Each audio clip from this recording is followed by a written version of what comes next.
আসসালামু আলাইকুম রহমতুল্লাহি ওয়া বারাকাতুহু। আলহামদুলিল্লাহি রাব্বিল আলামিন। বাংলাদেশের রাজনীতির প্রেক্ষাপট নিয়েই মানুষ শুধু সময়গুলো আলোচনা করে, উন্নয়নমূলক বিষয় নিয়ে আলাপ আলোচনা না কইরা খালি পেঁচাল আর পেঁচাল বইটা কোনো লাভ নাই। দেশের কথা ভাবেন, কিভাবে ভালো থাকতে পারি, কিভাবে কাজ পাইতে পারি সেই ব্যবস্থা করেন, নাইলে এছাড়া আর কিছু করার নাই। সুযোগ দিতে হবে অন্ততপক্ষে এই 5টা বছর বিএনপি কি করে সেই ধৈর্য ধরে এই টার্মটা পূর্ণ করতে দেওয়া উচিত।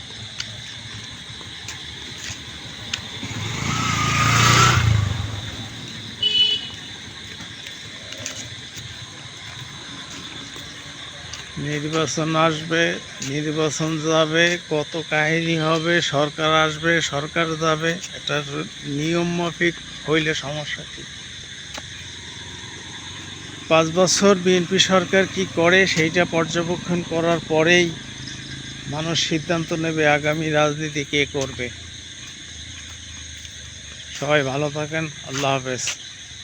আসসালামু আলাইকুম রহমতুল্লাহ।